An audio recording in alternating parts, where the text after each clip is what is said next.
ሰላም ሰላም ቤተሰብ እንዴት ናችሁ? ዛሬም እንደተለመደው በአሪፍ ቪዲዮ ተመልሰን መጥተናል። በዛሬው ቪዲዮችሁ ብዙዎቻችሁ በተደጋጋሚ ጥያቄ እያነሳችሁት የነበረው ጥያቄ የ12ኛ ክፍል ሀገር አቀፍ ፈተና መቼ ይሰጣል እያላችሁ ነበርና በዛሬው ዕለት ይፋ ተደርጓል ማለት ነው። ትምህርት ሚኒስቴር እንዳሳወቀው ከሆነ እዚሁ ላይ መግለጫ ሰጥቷል ማለት ነው። ይህን የምፈልገው ከሆነ ይህን ቪዲዮ እስከ መጨረሻው ድረስ ተከታተሉ ማለት ፈልጋለሁ።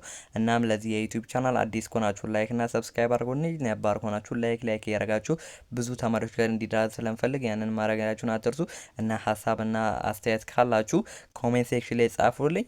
እናም በቀጥታ ወደ እኔ ቴሌግራም ቻናል ትገባላችሁ። የቴሌግራም ቻናል ላይ የመጀመሪያው ኮሜንት ሴክሽን ላይ ታገኙታላችሁ። ያንን ተጭናችሁ እንደገባችሁት ይሄንን መግለጫ ታገኛላችሁ ማለት ነው። ይህን መግለጫ የዘገበው ቲክቫ ነው ማለት ነው። ቲክቫ በዘገበው መሰረት የእናንተ የኢንትራንስ ኤግዛም ዴት በዚህ መሰረት አስቀምጧል። እናም የከፍተኛ ትምህርት ተቋማት በሙሉ ማለት ነው በዚሁ መሰረት አስቀምጧል ማለት ነው። የሪሚዲያል ተማሪዎችን የኤግዛም ዴት አስቀምጧል። እዚሁ ጋር የቅድመ ምረቃ ትምህርት መውጫ ፈተና እዚህ ጋር አስቀምጧል። ይኸው እንደምትመለከቱት እናንተ ደግሞ የኢትዮጵያ ሁለተኛ ደረጃ ትምህርት ማጠናቀቂያ ሰርተፍኬት የ12ኛ ክፍል ፈተና ይፋ ተደርጓል ማለት ነው በዚህ መሰረት። እናም ይሄንን መመልከት ትችላላችሁ። እንደነገርኳችሁ ከዚህ በፊት ይሄንን መግለጫ ነግሬያችሁ ነበረ።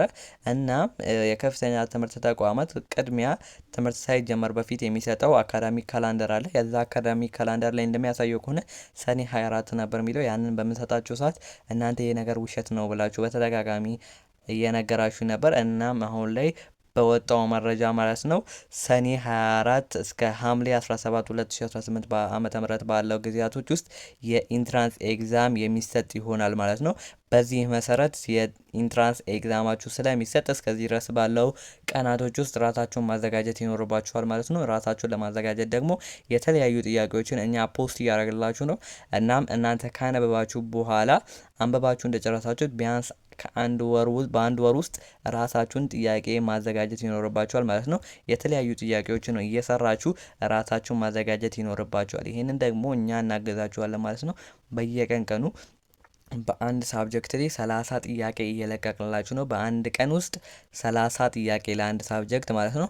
እንግዲህ ቀኑ በሚለቀቀው ያንን ራሳችሁን ታዘጋጃላችሁ ማለት ነው። በዛ መሰረት እናም ዩቲዩብ ላይም ቪዲዮ አለ። ከዚህ በፊት በዚህ 2 ቀን ውስጥ የለቀቁ ቪዲዮ አለ እና 60 ጥያቄ ነው 50 ጥያቄዎችን ፖስት እያረኩላችሁ ነው ዩቲዩብ ቪዲዮ ማለት ነው። በዛ መሰረትም ራሳችሁን ማዘጋጀት ይኖርባችኋል ማለት ነው። ስለዚህ አሁን ያላችሁ ጊዜ በጣም ትንሽ ጊዜ ነው። እናም በዚህ ጊዜያቶች ውስጥ ራሳችሁን ማዘጋጀት ይኖርባችኋል ማለት ነው። ያልጀመራችሁ ተማሪዎች ካላችሁ አሁኑኑ ጥናታችሁን ጀምሩ። እናም ራሳችሁን ማዘጋጀት ይኖርባችኋል። አሁን የቀራችሁ 1 ወር ከምናምን ነው ማለት ነው። ስለዚህ በዛ ጊዜያቶች ውስጥ እኛ እናግዛችኋለን።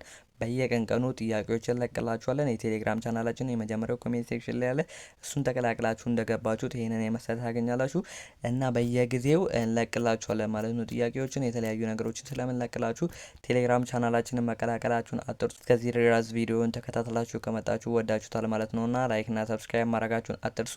እናም ለብዙ ሰው ቪዲዮ እንዲዳረስ ስለምፈልግ ቅድም እንደነገርኳችሁ ላይክ፣ ሰብስክራይብ እና ኮሜንት መጻፋችሁን አትርሱ። እናም ቴሌግራም ቻናላችን መቀላቀላችን አትርሱ። በቀጣይ በአሪፍ ቪዲዮ እስክንመለስ ድረስ ይመቻችሁ።